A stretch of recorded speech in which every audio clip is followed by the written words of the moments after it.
Olá pessoal, tudo bem? Sejam bem-vindos a mais uma aula da disciplina de Sistemas Operacionais. Nessa aula a gente vai dar continuidade, tá? Sobre o material que fala sobre os impasses, né? Os deadlocks. Nessa sessão a gente vai falar sobre a prevenção de impasses, né? Como a gente pode fazer para evitar que os impasses aconteçam. Então o objetivo é impedir que ao menos uma das 4 condições estabelecidas, né, não sejam satisfeitas.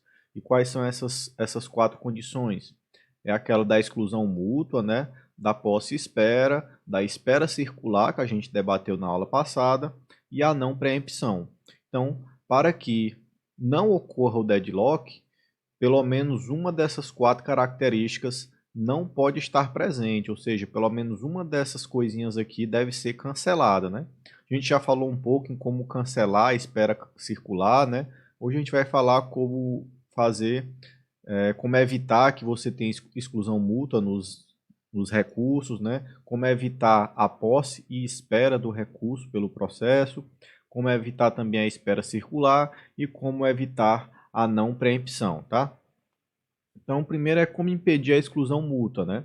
Para você tentar impedir a exclusão mútua, você tem que utilizar, né, sempre que possível, recursos que sejam compartilháveis. O que são recursos compartilháveis?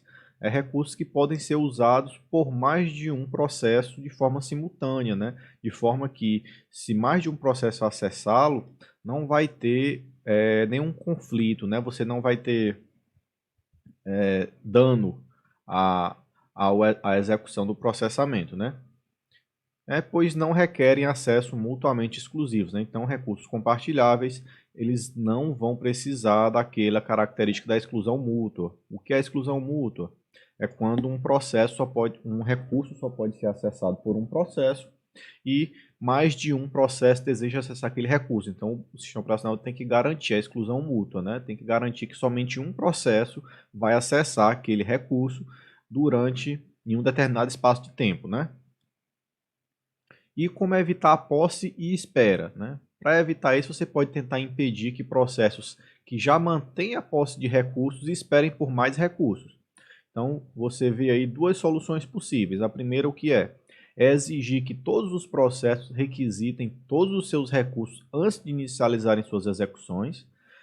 E a segunda opção é que todos os processos eles solicitem recursos, né? Contudo, só recebem quando liberarem seus recursos atuais.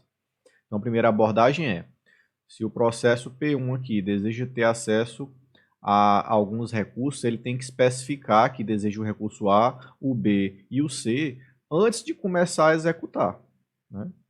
Por quê? Porque depois que ele estiver executando, ele não vai poder mais executar nenhum recurso.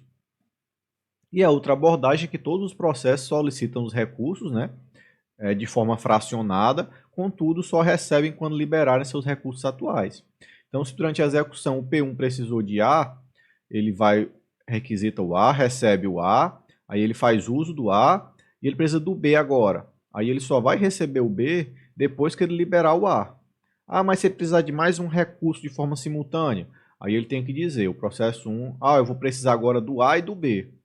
Então ele vai receber o A e o B de uma vez só, e para ele receber o C, ele vai ter que liberar esse A e esse B, tá? Um exemplo da solução 1, né? Considere um processo que copie dados de um drive de DVD para um arquivo em disco, e persista o arquivo, e então ele imprime os resultados em uma impressora. Todos os recursos eles devem ser alocados antes do processo iniciar. Então o processo está aqui, ele vai ter que dizer, eu quero fazer uso da impressora, quero fazer uso do gravador de CD e quero fazer uso do HD aqui, né, do armazenamento de disco. E só depois que ele recebe as 3 alocações é que ele começa a executar. E a execução dele, a primeira ele faz a leitura do DVD, aí escreve no disco, e então imprime utilizando a impressora, mas todos esses recursos já estavam reservados para ele e nenhum outro processo poderia usar enquanto ele não terminasse, né? Então você vê aí que você vai ter um atraso, né? Você vai ter uma subutilização dos recursos, mas isso é o preço que se paga para você evitar os deadlocks, tá? Então você sempre vai ter esse balanceamento, né? Esse processo de ganha e perde em algum aspecto. Então aqui ele está ganhando na prevenção aos impasses, mas está perdendo na utilização total dos recursos, tá? E como seria a solução 2, né? Então, considere um processo que copie dados de um drive de DVD para um arquivo em disco, né, como o exemplo anterior. Persista o arquivo, então ele imprime os resultados em uma impressora. Cada recurso só é alocado quando os recursos anteriores são liberados. Então, aqui o processo inicia, ele faz a alocação do leitor de DVD, faz a leitura de DVD, libera o recurso para o sistema operacional, aí pede a alocação do HD, né? Faz o processo de uso, libera e faz a requisição da impressora e etc. Então vejam que você tem essas duas abordagens distintas quando você tenta evitar a posse e espera de recursos pelos processos, tá? E a terceira opção lá é a da não preempção, né? Como evitar a não preempção? Não é você revogar, né, forçado os recursos de um ou mais processos. Então isso é a preempção, né? É você forçar o processo a parar ou remover o recurso daquele processo sem ele autorizar, né? O SO pode tomar essa decisão. Um exemplo é, considere um cenário com dois processos, né? Um com os recursos A e B e outro com o recurso C. O primeiro processo deseja alocar o recurso C para si, então deve-se fazer a análise. O segundo processo também está esperando por algum outro processo? Se não, o primeiro processo aguarda a liberação do recurso C. E se sim, né, se o segundo processo está esperando por algum outro recurso, o primeiro processo tem todos os seus recursos revogados e liberados para outros processos. Então, ou o processo consegue alocar tudo o que ele deseja, ou ele não aloca nada, né? Ou seja, se ele precisa de A, B e C e só tem disponível A e B, quando chegar na alocação do C, que ele não conseguir, aí ele vai desfazendo isso aqui. Aí ele libera o B, libera o A e depois ele espera um tempo, né? E tenta novamente alocar os três recursos, tá? E por último, como evitar a espera circular, né? Você tem que tentar impor uma ordenação absoluta aos recursos e exigir que os processos solicitem em ordem crescente, né? Então, cada recurso ele vai receber um número inteiro e exclusivo. Aqui você já encontra um problema que é o SO precisa ter mapeado todos os recursos, né, que ele tem disponível e essa lista vai precisar ficar sendo atualizada, tá? E cada processo só pode solicitar recurso em uma ordem de numeração crescente. Desse modo, caso deseje dois recursos, o processo deve primeiro alocar aquele de menor identificador. Vamos ver um exemplozinho para isso aqui para ficar mais claro, tá? Só pode haver um impasse, né, se o processo A solicitar o recurso J e se o B também solicitar o recurso I. Né? Presumindo que I e J são recursos distintos, eles terão números diferentes. Então, o recurso I vai receber um identificador, o recurso J vai receber outro identificador.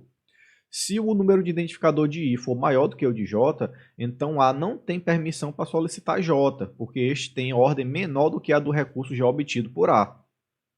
E se I for menor do que J, né? Então o B não tem permissão para solicitar I, porque este tem ordem menor do que a do recurso já obtido por B.